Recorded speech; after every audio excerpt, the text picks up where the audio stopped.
Bienvenidos a un nuevo video en Dirección Ciencia. El pasado 28 de junio de 2024 se emitió un directo desde el canal de Wild Project, encabezado por Jordi Wild, en el que se hizo un intercambio de discursos entre los diferentes miembros de la mesa. En esta discusión hubo dos miembros catalogados por el propio directo como conspiranoicos, y hubo varias afirmaciones por parte de ellos que son desmontables. Será un poco injusto de mi parte refutar una de estas ideas que me pareció interesante sin dar la posibilidad de apelación por parte de su autor en este video, pero tomando en cuenta que todos los miembros eran conscientes del impacto y exposición que tendría el directo, reafirmo mi autoridad y libre expresión haciéndolo de todos modos. Respeto tu privacidad tocando las puertas, pero reafirmo mi autoridad como madre entrando de todos modos.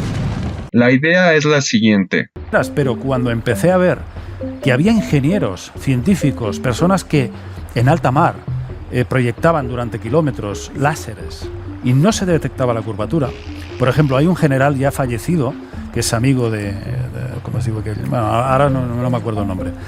Es también un divulgador, un youtuber. Era amigo de este general y le decía, oye, es que nosotros tenemos un láser que utilizamos en balística para lanzar los misiles. Y para apuntar. 300 kilómetros sin variación de 1 milímetro a mar abierto. No hay curvatura. ¿Cómo puede ser esto? Esto se ve en una playa, en las velas de los barcos. No se ve, eso es falso. Eso es falso. Es falso. Estamos pues ante un partidario de la idea de la Tierra recta, como el propio autor la llama. Tomé la idea del experimento que describió e hice una serie de cálculos para sentar las bases y los resultados de qué es lo que debe de suceder si habitamos una Tierra recta, y también para el caso de que si la Tierra sea curva. Esto con la intención de que si alguien con los medios y con el escepticismo absoluto se atreve a llevarlo a cabo, podrá obtener sus propias conclusiones. Pero antes de entrar a los cálculos, me parece importante analizar de qué está conformado un láser. Por su traducción de sus siglas en inglés, es un amplificador de luz mediante emisión estimulada de radiación. En esencia, un láser es luz, que se puede caracterizar dentro del espectro visible. En la siguiente imagen podemos observar que, dependiendo de la longitud de onda, la luz del láser tendrá un nivel energético diferente que se puede caracterizar por el color que adquiere. Comúnmente el ojo humano es capaz de descifrar longitudes de onda entre 380 a 750 nanómetros. Para este video el color es lo de menos, basta con entender que la luz láser es eso, luz. Entendiendo lo anterior, pasemos con la teoría del experimento. Imaginemos que un láser se ancla a una base con cierta altura a nivel del mar. El láser es capaz de emitir una luz que viaja hasta otra costa que se encuentra separada a una distancia considerable hasta que la luz impacta con un objeto que está anclado a nivel del mar, al igual que la base en la que está sentado el láser. Con este escenario se puede llegar a una conclusión de que si la superficie que separa a ambas costas es plana o curva. Pero antes de eso es obligatorio tomar en cuenta algunas consideraciones técnicas que se deben cumplir para que el experimento esté libre de manipulación para obtener resultados a favor de la superficie plana o la superficie curva. Primera consideración: tanto la base del soporte del láser como el objeto con el que hará contacto la luz deben de estar sentados a nivel del mar para que su altura sea medible por igual. Segunda consideración: el láser debe de tener una altura lo suficientemente superior a la altura de las posibles olas que puedan presentarse para evitar que las olas intercepten a la luz y no llegue al otro extremo. Tercera consideración: así como la altura de las olas debe de ser lo suficientemente superior a la altura que alcancen las olas, la longitud debe de moderarse para evitar el contacto con las nubes. Esta idea la desarrollaré y demostraré posteriormente a los cálculos, pero por el momento confíen en esta afirmación. Cuarta consideración: la luz debe de ser en primera instancia paralela al nivel del mar en el que se encuentra anclado. Quinta y última consideración: tanto la altura a la que se ubica el láser como la altura a la que hace contacto la luz deben de medirse partiendo desde el suelo a nivel del mar.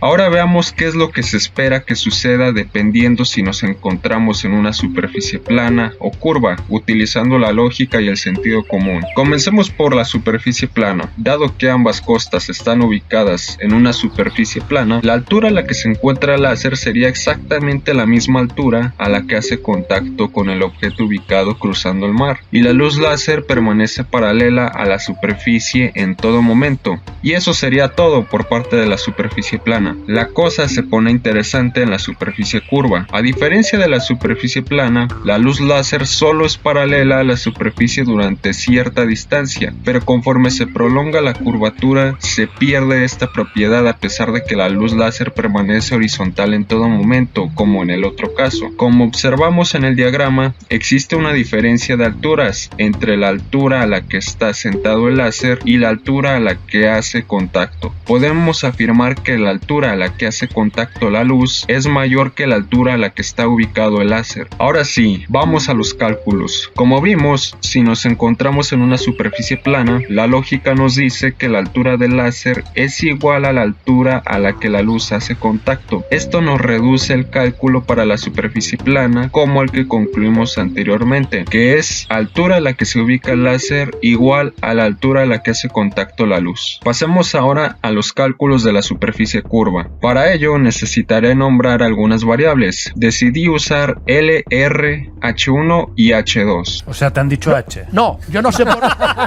No. L será la distancia horizontal que recorre el láser en metros. R es el radio de la Tierra en metros. H1 es la altura del láser sobre el nivel del mar en metros. Y H2 es la altura a la que hace contacto la luz del láser sobre el nivel del mar en metros. No, metro. ¿Por qué metro? ¿Por qué metro? Ahora usemos un poco la imaginación. Imaginación.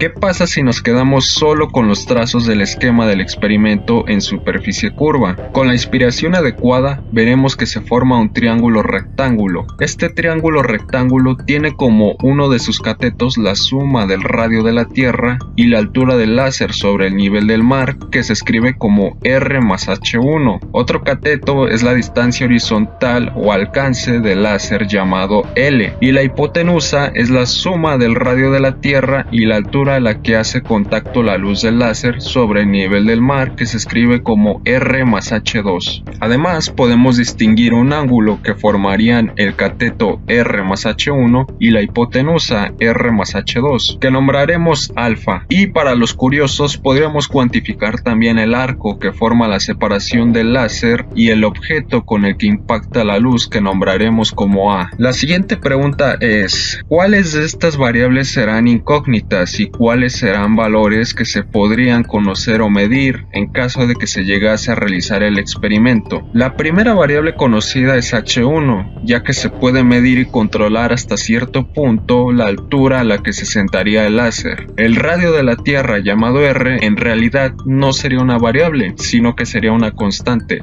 ya que se puede consultar su valor, por lo que también sería un valor conocido. No soy experto en láseres ni en balística, pero en el video al comentar este ejercicio militar se da información del alcance del láser. Era amigo de este general y le decía: oye, es que nosotros tenemos un láser que utilizamos en balística para lanzar los misiles. Y para apuntar. 300 kilómetros sin variación de 1 milímetro a mar abierto. Supongo que debe de haber láseres en la milicia capaces de medir la distancia. De hecho, como dato, estas herramientas se llaman telémetros y utilizan precisamente una luz láser para medir distancias, muy común en la construcción. Pero volviendo al tema y con estos antecedentes, podemos tomar como valor conocido el valor de L, y sería todo. Por lo tanto, las variables alfa, A y H2, que es la que nos interesa realmente, serán incógnitas y debemos calcularlas. Al ser un triángulo rectángulo, podemos hacer uso de la trigonometría. Calculemos primero alfa. La tangente de ese ángulo será igual al cateto opuesto dividido entre el cateto adyacente. Obtenemos así que la tangente de alfa es igual a L dividido entre la suma de R y H1. Despejamos alfa con el tangente inverso y así obtenemos que alfa es igual a la tangente inversa de L dividido entre la suma de R y H1. Ahora vamos con el arco.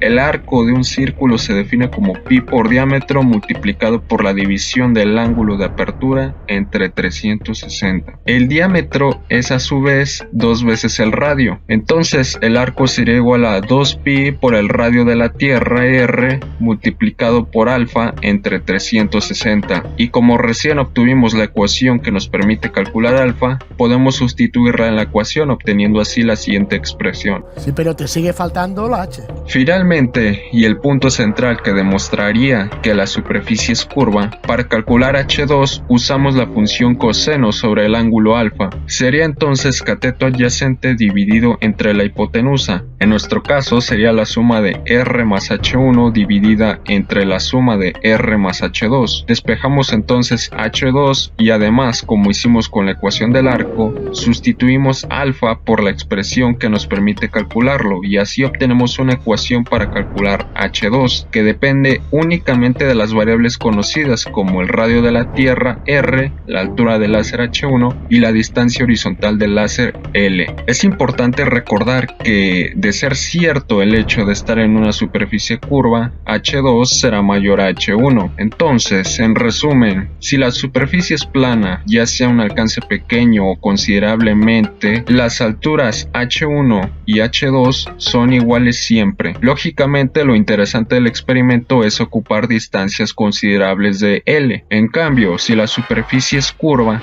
h2 es mayor que h1 y tenemos ecuaciones para poder calcularlas, así como el ángulo alfa y el arco que se forma. Se ve prometedor, pero vamos a probar estas ecuaciones para que tengamos una idea de las magnitudes.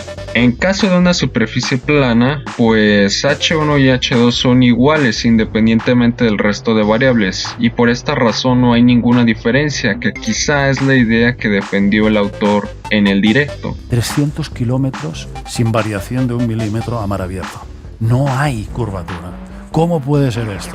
La cual también tiene su explicación y vamos hacia allá. 300 kilómetros sin variación de 1 milímetro a mar abierto. No hay curvatura. Ya veremos. Si hacemos algunos cálculos proponiendo valores de L y de H1, ahora para la superficie curva, podemos observar cómo cambian las alturas H1 y H2. Aquí están para un alcance de láser de 100 metros y para una altura del mismo desde 50 hasta 200 metros. Vemos que la diferencia es de apenas 0.8 milímetros o 0.0008 metros. Distancia L de 1000 metros, mismo rango de alturas H1, la diferencia entre alturas H2 y H1 es de 7.85 centímetros. Distancia L de 10 kilómetros, mismo rango de alturas H1, la diferencia entre alturas H2 y H1 es de prácticamente 7.85 metros. Distancia L de 100 kilómetros, mismo rango de alturas H1, la diferencia de alturas entre H2 y H1 es de prácticamente 785 metros. Ahora me gustaría hacer estos cálculos proponiendo el caso del láser que se comentó en el directo. 300 kilómetros sin variación de 1 milímetro a mar abierto. No hay curvatura. ¿Cómo puede ser esto? Si se usó un láser que tiene la capacidad de medir 300 kilómetros, la diferencia de altura entre H2 y H1 debió de haber sido de 7059 metros, más de 7 kilómetros. La pregunta que haría yo es, ¿cómo podría haberse medido esa distancia? Es por eso que comentaba la importancia de elegir una longitud de alcance de láser apropiada, ya que mientras mayor es el alcance, mayor será H2 y entonces hay riesgo de impactar con una nube si es demasiado alta. Otra cosa que se comentó en el directo fue lo siguiente. 300 kilómetros sin variación de 1 milímetro a mar abierto.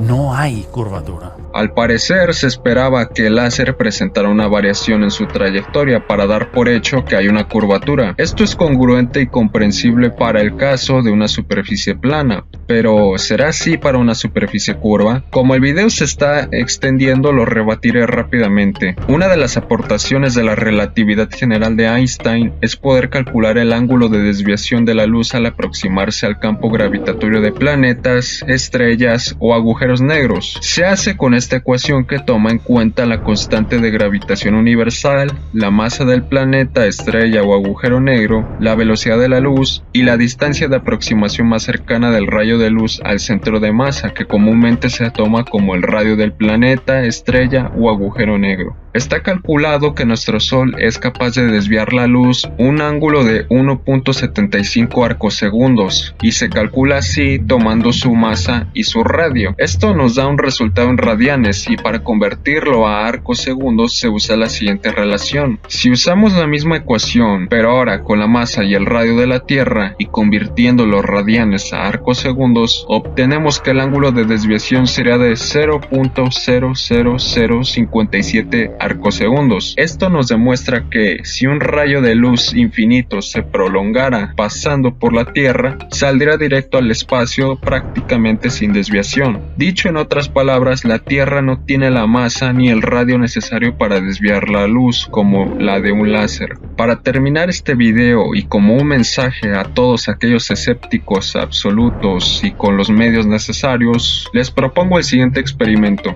Les aseguro que si se respetan todas las consideraciones técnicas, un láser que viaja a 40 kilómetros en línea recta horizontal desde 100 metros de altura impactará a 125 metros por arriba desde la otra costa. Para terminar este video me gustaría decir que experimentos como este o como el de Eratóstenes se hicieron considerando una esfera perfecta. Sabemos que la Tierra no podría llamarse una esfera perfecta ya que técnicamente es un geoide, pero aún así esto no debería de representar una invalidez al modelo propuesto. Tal vez no se obtengan mediciones exactamente iguales a las calculadas, pero aún así se conservaría la afirmación donde la altura a la que impacta la luz del láser es mayor a la altura a la que se encuentra localizado el láser. Se seguiría cumpliendo que H2 es mayor que H1. Esto ha sido todo por hoy, gracias por ver este video. Como dijo Santa Olaya, Tal cual, hermano.